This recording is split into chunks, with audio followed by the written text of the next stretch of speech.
Hello, everybody. Welcome to the TechRaptor podcast. I'm Robert Scarpanito, features editor. Rutledge Doggett, site founder. Austin Souther, staff writer. And we're here to have a democratic conversation that's been voted in by the Senate and the House and the executive branch to talk about Helldivers 2. Because honestly, it's having a really long moment in the game space. Yeah. It's still like pretty good and very surprising. I haven't seen a game blow up like this since Pal World, which wasn't that long ago. Like, that was like a month ago. Yeah, I remember Pal World. I think the better one is probably Genshin and how it kind of came out of nowhere, similar to this one. Because I think the original Helldivers, it was like top-down isometric, and I think it topped out at like 2,000 people, maybe 6,000. Or was it 6,000? But can you really compare the appeal of a weeb anime game to Helldivers? I mean, obviously everybody's going to be playing that anime game. I think Helldivers, if this were like 15 years ago, you'd be so wrong. Play it. And then with Helldivers, it's a game nobody expected to be popular. Everybody expected Genshin to be popular, didn't they? No. I did. But I mean, even for us, it was like, oh snap, this is doing really well. Yeah, I mean, that was what kicked off a lot of our growth. I guess I was visionary then. Like I think the surprising thing about Genshin, we're just going to talk about that real quick, is like, I mean, think about it on paper, right? It's gacha, it's weeaboo waifu anime girls that definitely leans into the waifu shit, which like does have its appeal in the anime space, but like it's a niche in that space, I would say. And then it's gacha, right? Like no one likes gacha. No one's like, I can't wait to play a gacha game, right? At least. Look, man, I guess we're just hanging around the wrong people. I mean, you can see all the manga I have back there. Obviously, I'm hanging out with some weebs. Yeah. And they love their gacha. I'm thinking of like the mainstream, right? Like no one is like, I'm going to play, I don't know, like Uncharted, but then also can't wait to roll gacha shit in my Uncharted game, right? Like I'm thinking of like the mainstream gamer space kind of thing. Has anybody actually said they can't wait to play Uncharted? I think 3 people have. No, I like Uncharted. Same. But yeah, I think Genshin just had a lot of like, I don't think people like nowadays it makes so much sense that it blew up, right? Because it's kind of established this big trend of like gacha is popular. I think right before it came out, it was like, who knows? Yeah, it was just a sleeper hit, I think, you know, in the same way that kind of Valheim kicked off the whole survival thing. And I think the itch that Helldivers scratches, well, there's a couple. I mean, the big one is just kind of the hilarity of it, the Starship Troopers vibe. But then there's kind of the Mass Effect war effort type thing that, you know, people loved Battlefront 2 and the fact that you could kind of do that galactic conquest. We're asking for freaking years, like, can we do this multiplayer? And Helldivers 2 is like, I fucking got you. And so you've got, I mean, we lost Malevelon Creek last week and we saw kind of what that did to Twitter. And like, it's really cool to see a bunch of people just like double down on kind of the liberty and want to kind of work together to fight in a giant war. Yeah. It's kind of cool. Go on. When you talk about itches that need scratching, and I know that sounds really wrong. Oh, keep going. Where's this going? It does feel that like Left 4 Dead void, because Left 4 Dead is great. I've just played the hell out of it, and we haven't really, personally, I haven't found a co-op game that I've wanted to play like all the time since Left 4 Dead, which has been quite a while. Just taking on the hordes of enemies, you know. How quickly we've forgotten Back 4 Blood. I mean, wasn't there another one too? No. Are you thinking of Evolve? You might be thinking of, yeah. I mean, they made Evolve as well. Yeah. Either way, everybody else forgot about it, so don't worry. But yeah, I kind of agree that I think that there's something about Helldivers too that is it hits a lot of good notes in different ways, right? Because I think if you're just looking for a chill, like just jump into a casual co-op game with a friend, it fits that that itch, right? If you're looking for this like long-term campaign galactic war, like I want to help the war effort that will take days of my real world time to do, this game also fulfills that pretty well. And if you just want to grief your friends with a 500 kilo bomb, can also do that too, right? It's just so Yep. much fun, like in many different ways. And there's just all the kind of like unintentionally hilarious things. I mean, you drop a sentry and you're like, oh, it's going to protect me. And then 3 seconds later, it blows you into oblivion. Like, and it's just funny because you can't, like, I don't think I've run into any groups or anything where like people got pissed because you accidentally killed them with a stratagem. It's just everybody laughs and moves on. It's part of the game. So even like, you know, obviously there's going to be intentional griefers, but at the end of the day, the vast majority of it is going to be accidental and usually very funny. Yeah. Um, Or a strategy that some of my friends like to do is one of them does take the 380 millimeter orbital, which if you haven't used that, that thing is so not good. It's terrible. oh, it's terrible. It's so like it's only useful if you use it from very far away, and you're still gonna have to use every other stratagem you have. But it's so random that it's like when we're getting fucked and we're like, okay, we're surrounded, we're swarmed, we can't do anything. My friend's just like, I'm gonna throw a 380 on the ground. Good luck. Godspeed. let Jesus take the wheel. Because when it's you so think you're- random where it bombards, you know? But when Yeah, you think 'cause you're it's far just, like, enough all away, over. you're not far enough away. You just get hit. It's almost like it's intentional. Mm-hmm. Like it Or when honestly you- does feel that way. It does sometimes feel intentional. Yeah. Or when true. you throw a stratagem with a specific thing in mind and it hits, like dropping a 500 on a one of the big bile boys, Mhm. and like just kind of creeping up, getting it right underneath them, and then it lands, they blow up, and you're like, nailed it. Yeah. It's such a great feeling. But when Mhm. you miss, you're boned. Oh, 100%. Yeah. That's why you gotta use the orbital laser, man. Till there's like one enemy in front of you, and the orbital laser just takes you both out. Mm-hmm. That one just Yeah. feels like cheating, though. I haven't used it yet. It's I just like blowing things up. almost essential, I feel like, in higher difficulties. Yeah, I'm seeing a lot Yeah. more people carrying it as I make it into like suicide and above. Yeah. Mm-hmm. So that's a question for you too. I feel like, I mean, especially you, Red. I know you get pretty competitive with these kind of games. Like I know you played a lot of Hunt, you know, in our many episodes in previous times where you talked about it. RIP. Are you like really invested in like I want to be good at level 9, like the difficulty 9? Yeah, I mean, my goal is to unlock everything in the game, and then I probably put it down for a little bit until whenever the next update is, and that's usually my cycle with shooters: is do as much as I can, then when I run out of stuff, move on for a bit and come back for the next patch.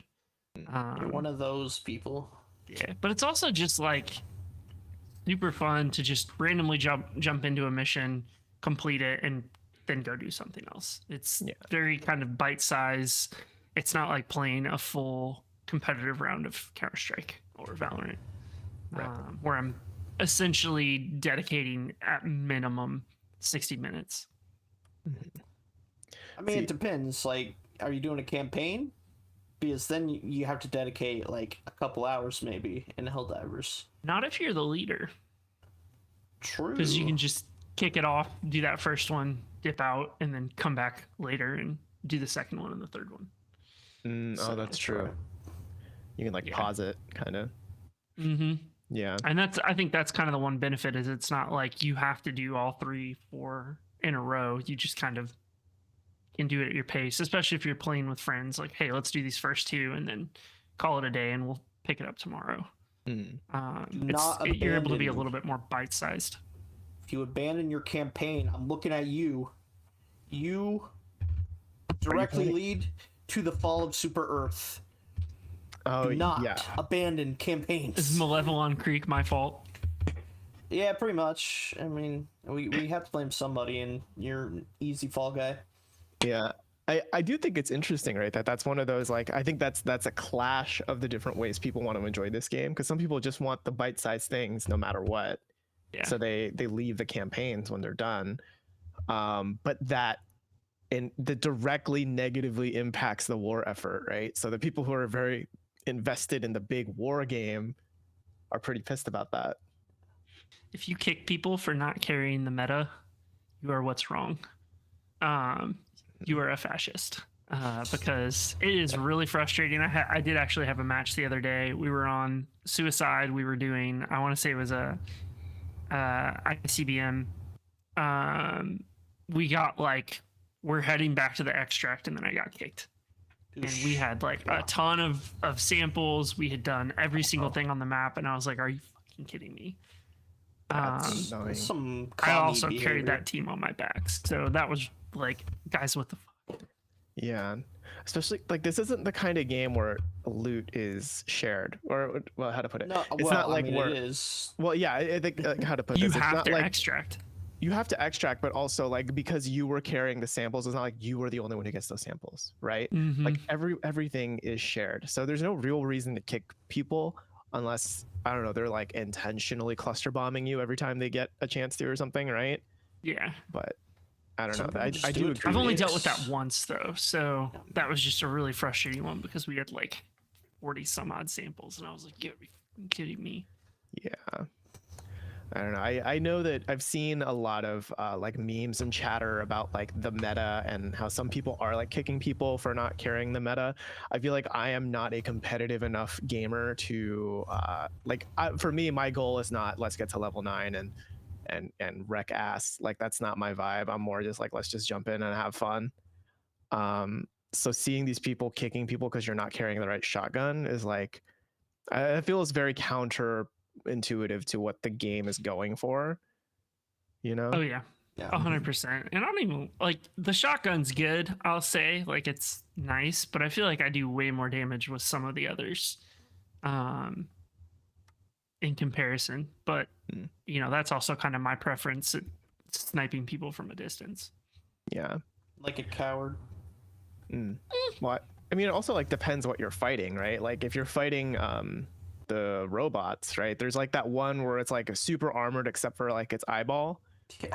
So like I mean you can use the shotgun to kill it, but it's also easier if you brought the marksman rifle, right? Like that's kind of I think I've seen like official posts from the Helldiver devs too, where like the goal is more for everything to be viable in different situations instead of like only carry this weapon and these stratagems. Yeah, they're probably going to make some balance changes, is my guess. Is they have a very particular vision that they have for the game, and I think that they are going to be very ruthless in how they make changes longer term to make sure that that vision is kind of fulfilled. Like in terms of like, no, we're not doing PvP, guys, shut up, and stuff like that. Like this is what we want this game to be. It is focused. It is well designed. And they're very focused on that vision, and I think that's a really smart way, especially when you see success like this. Like clearly that vision's working. Lean 100%. into it. Yeah. If they Like, want to make things easier on us, they need to rein in Joel a bit because he was throwing way too many Bile Titans on me. Joel, keep it up, man. Chargers. Yeah. No, Keep it up. Let's talk about that. There's a fucking DM in the game, in this 700,000 person game. There's a game master named Joel who's just controlling the war effort, pulling the strings. I love that basically he's the like, I'll Illuminati. get up in the middle of the night just to make changes, and I was like, that's so cold. I love that. Mhm. Oh, you It's think like- you're safe? It's 2:00 in the morning, and we're now taking 6 planets. Malevolent Creek is going a little too well. Let me, throw a wrench in your plan. It's like, Yeah, I love that. I did have a bug yesterday that was like, one, super frustrating, but two, also really funny. In that, what bug? Specify. so we were moving in on a nest, a large nest, and there were chargers in the middle. So I had chucked like cluster bomb, which bugged out one of the chargers and kept spawning chargers until there were 13 of them. Oh They're all no. bugs, though. So that was the bug, because you could see it and it was like spawning out of one model over and over again. And I recorded it. I'll have to hunt it down. It was really funny. But we Yeah. ended up like surviving and killing all 13, and it was just like one of those like fuck yeah moments. Nice. It was a solid like 10 to 15 minute fight. Are you sure that wasn't just Joel like directly jumping into your game? It could to have been. fuck you over. Joel, if you did that, well played. Well played. Just very intentionally, this game in particular. Fuck this guy in particular. Yeah. Yeah. To go back to the PvP comments, I kind of feel like the people who are really asking for PvP, I kind of don't get it. Because on one hand, it's like there's so many other games, like PvP games out there of like all sorts of flavors. Like, why do you need this one to also be one? But also, we've spent a good chunk of time talking about how it's easy to both intentionally and unintentionally kill yourself and your teammates. Why would that be fun in PvP? Like, you just throw a 380 and that's it, right? Like, that's not fun, really. Yeah, I can't think of any way to do PvP in this game that makes any sense. The only way I can think is make the kill streaks like, or make the stratagems like kill streaks in Call of Duty. But then it's like, you're just playing Call of Duty in third person. Like, what's the point of that, right? I mean, like, the game isn't built like a competitive shooter, anyways. So like, no, it's not the vision they had, and I think that it doesn't add anything to the PvP. If anything, it detracts from people playing the objectives. Agreed. Which, for most shooter players, play the fucking objective. That shit pisses me off when you're playing like an objective-based shooter and people are like, "Nope, it's kills." Like, no, objective, please, for the love of God, objective. So it's probably just those people that don't actually want to play the objective. Right. I do think it's interesting how much this game has gone through a bit of a journey since its launch, right? Because like, it kind of blew up out of nowhere, right? And there was a little while there where even if you bought the game, you probably couldn't really play it because the servers just couldn't handle the amount of people, right?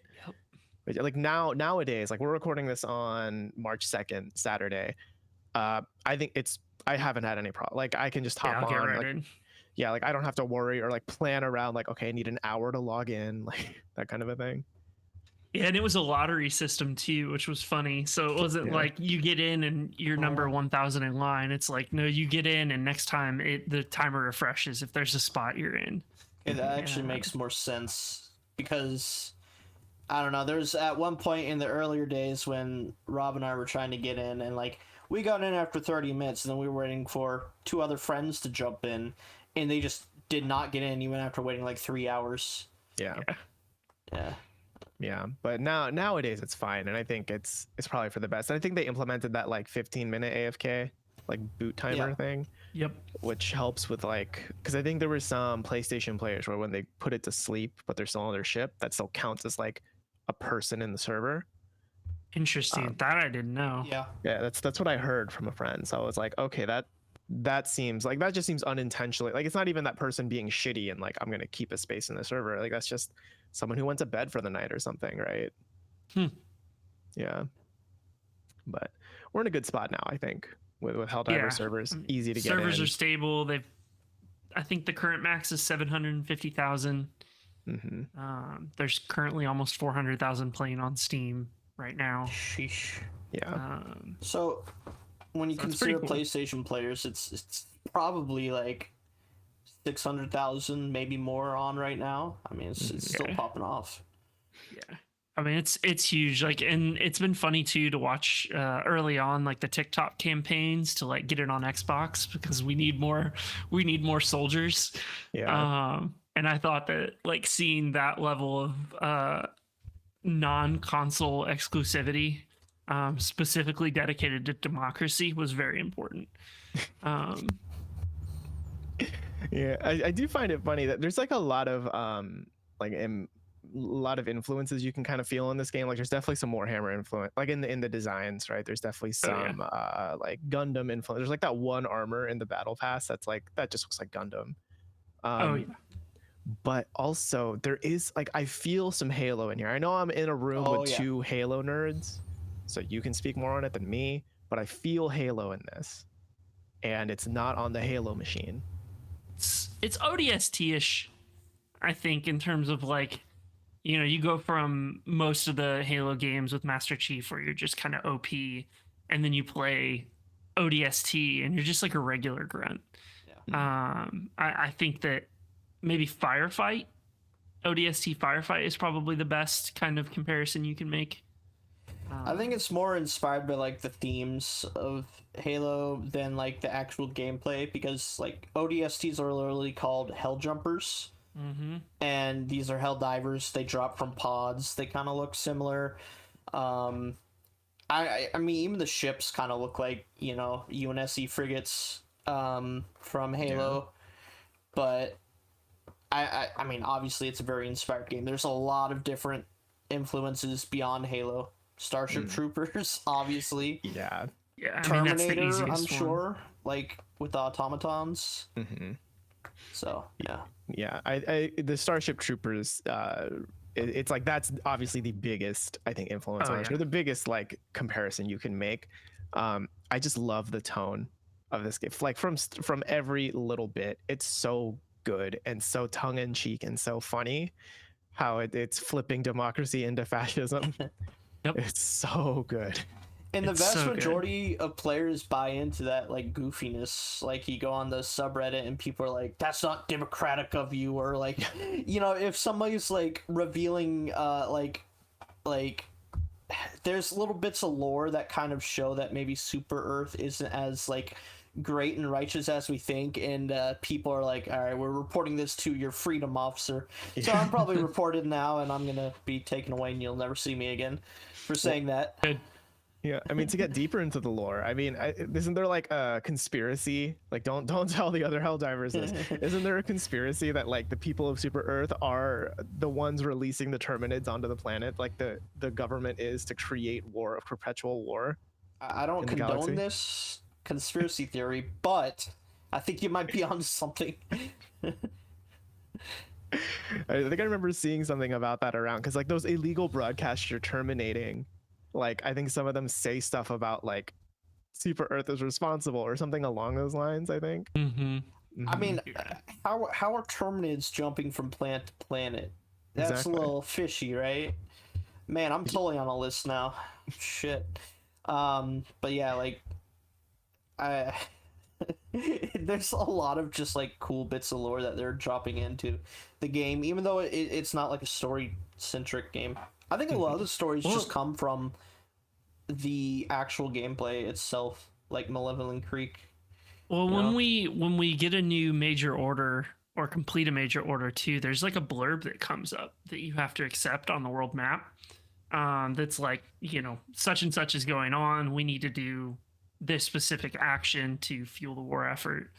And so like winning or losing the major order of the week also has a little bit of a lore drop with it too, which I noticed yesterday, and I thought that was kind of cool. That like, oh, there's actually like a reason for this. We're not just randomly picking planets and saying like this is your objective for the week.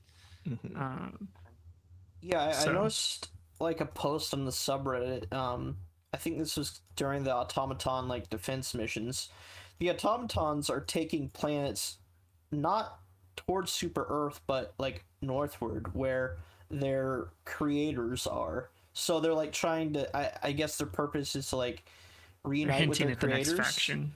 So that's Yeah. kind of scary. Like, who knows what happens if we let them get up there? And it's just cool to see like all these theories and stuff, even if it's not right. Like, I don't know. It adds to the fun of the whole thing. Yeah, Yeah. I agree. I also like the little bits of UI. Like honestly, the entire UI of this game is pretty good.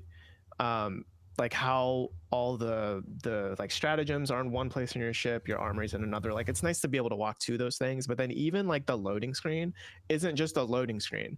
It's like you and your squad drop in with some of the best fucking like democratic music, right? And then a fun little tooltip that's like it ranges from like actually helpful training stuff or like don't drink and drive. Like, Yeah. it's so good, you know. And then you've got the store that has reviews. Yeah. And They're there's all one 5 that's stars. like no, there's every once in a while there's one that's like 2 stars, Oh, and it's really? like this review is removed for treason. Yeah, or And I it's was like it's under review with a freedom officer kind of shit. Like it's Yeah. so great. It's really good. Yeah. And they just have all these little tidbits kind of everywhere that lean into that whole, don't be bad vibe, and like I really really like that. Yeah, or just even the lines some of your Helldivers say in the fights, like when you're on the planet, right? Like I love that freedom requires firepower, which just feels so like that's the Second Amendment. Yeah. Or have a cup of liberty, pretty Yep. just so corny but so right. I love it when they My just- favorite voice line is easily when you're like laying down fire and your Helldiver just starts screaming. Yep. Oh, yeah. Yep. It's Cackling phenomenal. madly. Yep. There's even when you get injured, it's like sweet liberty, my arm. So it's just, and then hearing your friends like characters saying that, you're like, oh man, get that shit checked out. It's just funny.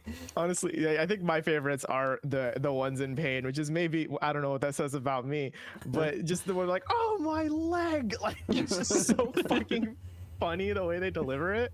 Yep. And you hear it, and it somehow still makes you feel like, oh damn, we're in a war right now. Yeah. Right. Mm-hmm. Yeah.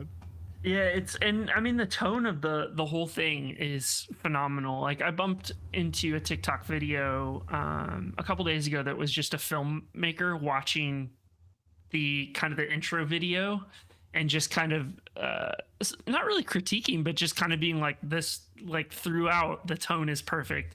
The music placement is great. Like everything that they've designed around the music and kind of the tone of the game is just really well done and congruent from start to finish. And I think that's super important to kind of building this type of community, is just really leaning into that and then getting your community to also lean into it. Yeah. And that's huge. Like it just makes me happy that there's so many people here that are like in on the joke, and it's just, like, yo, it's an election year. It's a weird year to be in America, and it's just nice to see something out there that's like making democracy funny instead of whatever feelings you might have in the real world. Yeah. Yeah. We're all united behind a common cause. I was thinking the other day, this is like military reenactment for millennials. Like. A little bit. It's our chance to just like, take pride in our service. I mean, look, all the boomers are doing the like Civil War reenactments. We're out here fighting a Malevolent Creek against Terminators. Hell yeah, dude. Actually, here's a very important question. What is your ship name, and has it changed since you started playing? We'll start with mine is Lord of the Stars, as a Guardians of the Galaxy reference. Very nice. Did you have any preliminary drafts? Because the way they do it in the game, right? It's like you have a blank of blank. Yep. And there's like you fill in like there are choices. You can't just write whatever. Yeah, I saw that one and immediately was like, yep, that's the one. And then I haven't looked back. Nice. What about you, Austin? Yeah, I went with Patriot of Patriotism, as I think a lot of people did. It's my favorite. I love that one. It's great, That's but really then fun. I'm like, all right, I gotta change it up a bit. So I think it's something like representative of the Constitution or something now. Very nice. Yeah. Yeah, I was debating doing something with family values, because there's just something about the phrase family values that is so perfect to me. It's like the perfect lampooning of Christian America that I love. Yep. I'm right now I'm bringer of audacity, because that's just so dumb.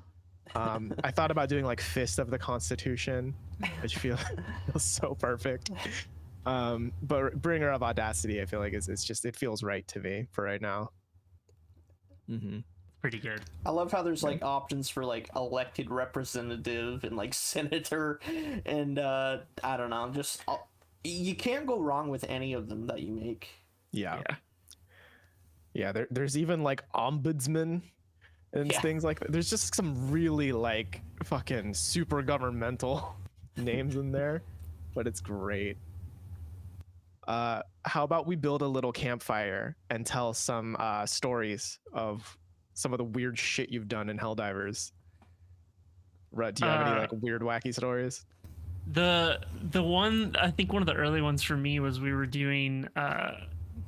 on Extreme doing the Rescue the Scientist mission, and we were running around opening all the doors, keeping everything back, and we're like, why aren't the numbers going up? And it's because they had all stopped outside the building, and there were like 25 scientists just chilling there. They wouldn't go in. They were getting murdered by bots until I walked up and started punching them. And after I killed about 4, they started going in the building. What the fuck? So yeah, that was an interesting kind of bug to run into. Which apparently that was the right thing to do. Apparently, anytime you run into that bug, you just have to hit a couple of them and they'll start filtering through the door. So, Yeah. I mean, sometimes, make an omelet, break a few eggs, et cetera, right? yeah. Sometimes you just have to put the civilians in their place. Yeah. Costs a little requisition. But, yeah. You sacrifice a few for the many, right? Yep. Mm-hmm. That's democracy for you. Hell yeah. Get on the damn ship. Yeah. There was that one time, Austin, when you and I were playing with the Hell Bomb. That's still maybe one of my favorite stories, because there's that side mission you have to blow up like a rogue science outpost or something. And at first, like, it was our first time running into it, so we were like, do we throw cluster bombs? Do we like orbital it? Like, what do we do here? And then we looked like, oh, there's a stratagem. They give you a contextual stratagem for Hell Bomb, right? So my brain was thinking of it like an orbital, where like when it lands, it explodes, and when hell bombs explode is big. So I put it like right next to the building and started running, but then we found out, oh, when it drops, it's like it's just there, and then you have to prime it by putting in a Street Fighter code. So the way it landed, the terminal was facing the building, and whoever would put in the code was pinched between the building and the bomb, so they couldn't leave. Nice. And that person was me. Yeah, I also discovered it the hard way. So you're like, oh, I guess this is the sacrifice for democracy. I'm like, go on, run. I'll do this. Go on without me. Went out in a blaze of glory. Yeah. That's funny. It's just so funny, like watching it from afar and like seeing, because when you see a hell bomb explode, it's huge, right? It's big. But there's just something funny about seeing it blow up, and then also the notification of Helldivers died. Even after that experience, you still throw it in the corner. Like, it's a habit of yours now. Yeah, the second time I did. Now I'm like, I know. I've learned the language of the game. Yeah. That's funny. I like that. I guess most of my stories come from when I'm playing Robert and his friends, but like very recently we were extracting, and it was obviously like super hectic, as it usually is, and I'm running to the dropship, and Robert just like looks at me and shoots me in the face. Just like stands still for a second, looking at my corpse, turns around and runs into the dropship without calling me back in. I was trying to shoot some bugs behind you, and I had the breaker, which is just it's powerful for its own good. Yes. But I thought I did throw down. I will not accept this libel. I did throw down a reinforcement, and I thought, okay, I threw it down, so the game is recognizing there's still a Helldiver in play. I'm gonna run into the ship. Nope. And wait for you. That's right. That did happen, because I respawned, and there were just a whole bunch of bugs around me and no ship, and that's how it ended.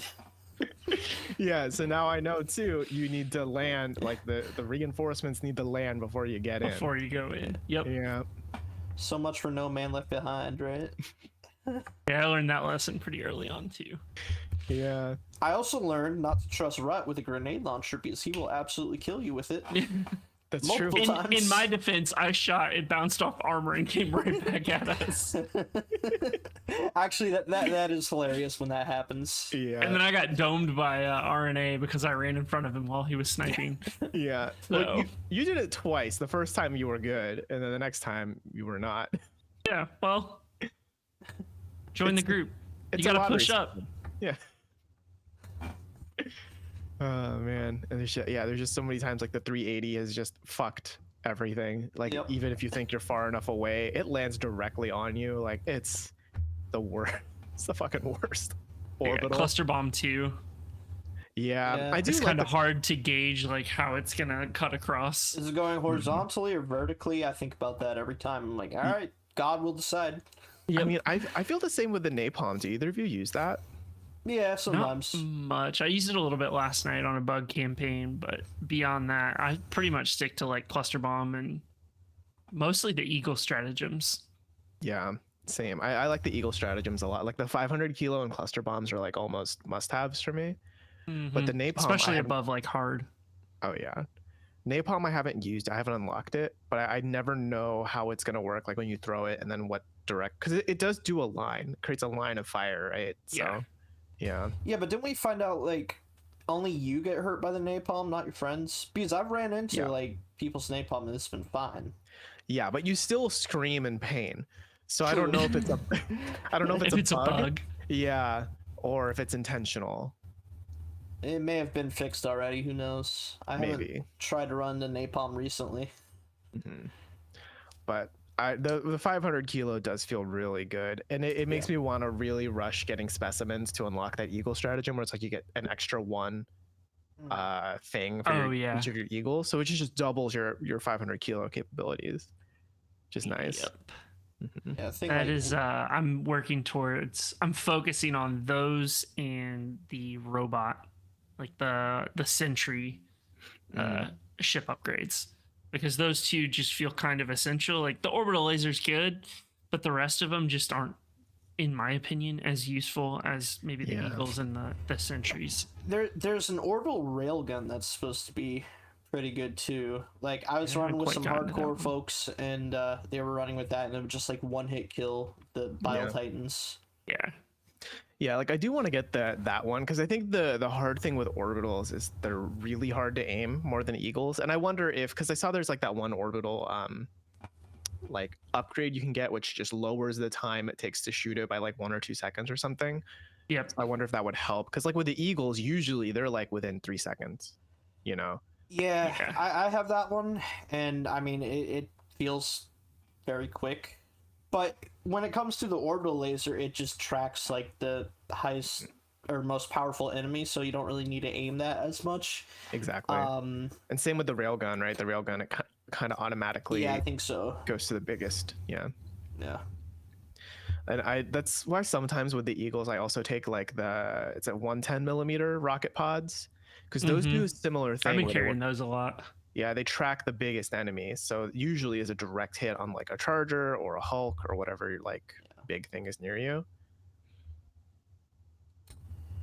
Yeah, some of the ones that track the larger seem like, as you get into areas where you're having like multiple Hulks and stuff, might be super useful. I think we were doing I landed in a random party the other day that was just doing suicide defense over and over and over again, and we were completing it in like 60 seconds, extracting, rinse and reboot over and over again. So we farmed like 100 medals in maybe like, I don't know, half an hour or so. Wow. Shame on you. Is what but I once you get to suicide, it's just like Hulk. I believe that. And it was pretty fun though. You're the reason we're losing planets, Rut. I honestly do think that needs to be retooled. That like that problem it does feel genuinely like an issue in the game's balance, because it's kind of silly that you can do one of those defense missions like at worst in 5 minutes, right? Like they're so quick compared to like any like ICBM type missions or like clear out the nests or whatever. Like those are like 15 to 40 minutes. I mean, the trade-off there, though, is samples and medals and super credits that you can find kind of littered throughout the world. So there's kind of like a trade-off that if you're just doing the defense, like all you can really get is medals and maybe some samples if you explore enough. But if you do the larger missions, you're getting, significantly more rewards and experience and things like that. That's true. Yeah. I think the problem with like kind of a trade-off. Some of those defense missions is that it almost always has, or maybe it always does, it has like a escort the scientists or whatever, escort the civilians to like the bunker, and if you're fighting automatons, they just throw like way too many robots at you that you just can't do anything, or at least it's how I feel. Yeah, automatons are definitely like a step above the bugs, but I am hearing that at higher levels the bugs are significantly harder than the automatons. But I haven't gotten far enough or felt comfortable enough to play at that level yet. So I guess I'll find out soon.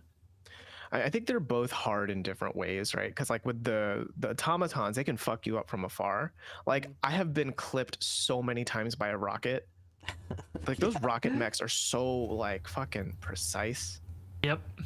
Those mortar turrets are just like terrible too, you know? Yeah, but then on the bug side, like even in the like the medium difficulties, even though like five's called hard, Yeah.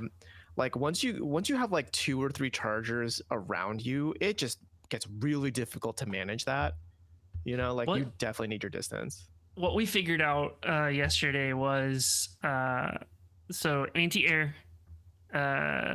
missile launcher, the single fire, shoot them in one of their legs and then shoot that leg and they die very quickly. Oh. So it's basically just like shoot the leg, it loses its armor, you hit it a couple times with the breaker and it's down. So I wonder if that works with autocannon too. No, autocannon bounces off. Yeah. But if you hit the armor with the anti-tank and then hit it once with the autocannon, it's instant kill. Interesting. So that's kind of been our combo lately. Is one of us carries the eats and one of us carries the autocannon and then just blow them away. Right. Yeah, I feel like I didn't unlock that expendable anti-tank thing because it always just felt to me like it's expendable. Like why would I bother with it? But then I didn't realize how much higher firepower it has. High firepower, very quick cooldown recharge. Yeah. So like for defense missions or things like that, like you just throw it down as soon as you spawn, and then every time it spawns, throw another one down, and then you've kind of got an easy high damage thing that you can throw at tanks or hulks or chargers, all that stuff. Yeah, I'll have to mess with that one for sure because it's also pretty cheap in like the requisition store. Like it doesn't cost that early much, on. So. Yeah. Because I don't know, part of me wanted to save up for like orbital ones. Like I'm definitely saving for the orbital rail cannon, but I don't know, just a lot of the other orbitals I'm kind of about. Like I really wanted the EMS, like the EMP kind of strike, to be useful because that's the one that like stuns the enemies, which feels like, oh, do that to like a Bile Titan, and then you can like perfectly nail a 500k on it. But I don't know, it feels like it doesn't work half the time, or just like it's so hard to aim that it needs to be like precisely on the enemy. Yeah. I think there's certain ones that I think like they're tailored to specific types of missions. Yeah. Like obviously you're not going to take a sentry on a Bile Titan mission. I mean, I always carry a sentry that way. If I want to run away from enemies, I just chuck it down and run and it mows them down. But like your loadout is definitely meant to be changed based on what mission you're playing. Yeah. I feel like there's also go ahead. Like a lot of stats that we don't see. I mean, actually they confirmed that, like especially with just the different guns, there's like maybe 50 different stats and you only see like 5. So I don't think people know like the full potential of everything just yet. Yeah. Like I saw somebody using the gas like bombs, which I'd only seen once before, and that was in a really high difficulty.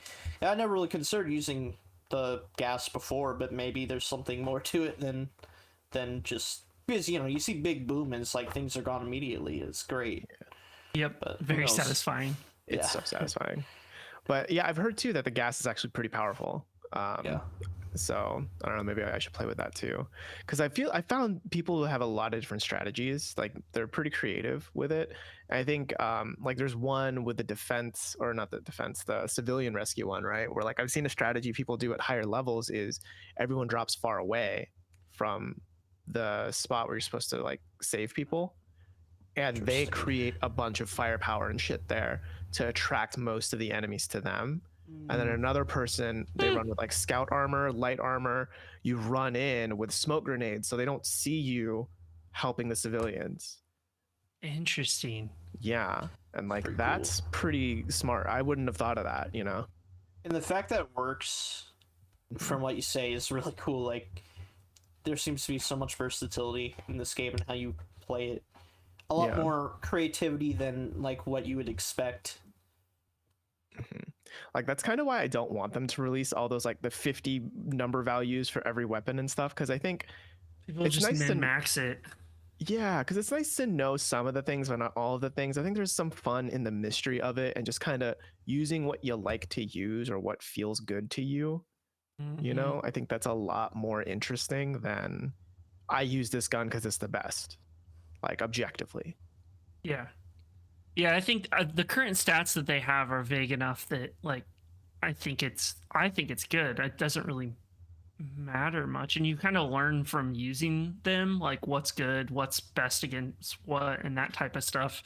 So it keeps things very like different from match to match instead of like this is the meta, everybody carries the exact same thing, which is in a lot of games just really annoying. Like I don't want to be limited to a shotgun. I'm not a shotgun player. I don't like shotguns. I want to carry either an assault rifle or a marksman rifle. Yeah. Although Breaker is kind of like very loosely a shotgun. It's barely a shotgun. It feels It's like not a an shotgun. assault rifle. Yeah. Yeah. It's an assault shotgun. I feel like the stats are like the Mario Kart 8 stats. Like they kind of matter, but they kind of don't. I mean, the only things that matter are damage and capacity. Yeah.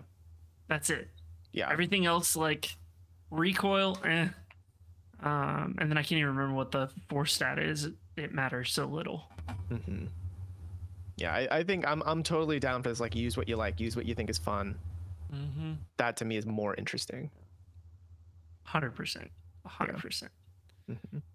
I do wish though that they had loadout, like pre-selected loadouts you could build.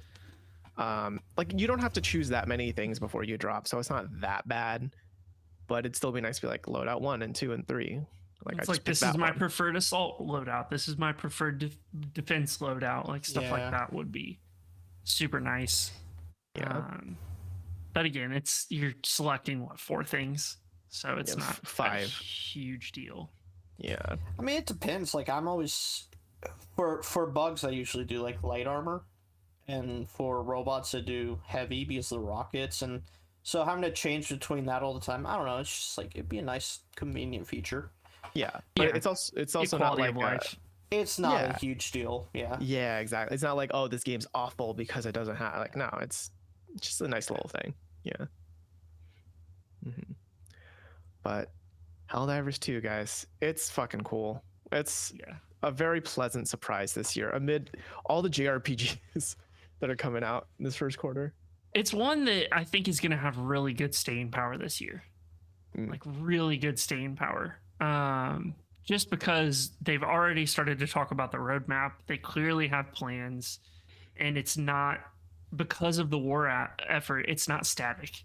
Yeah. So like there's a lot more to it. You don't necessarily have to fight the bugs every day or always fight the automatons. And then there's going to be this third faction. And I think that this is one that we'll probably see maintain high numbers for a while, which is great to see. Like the fact that it's still sitting at almost 400,000 right now on Steam, 3 weeks after release.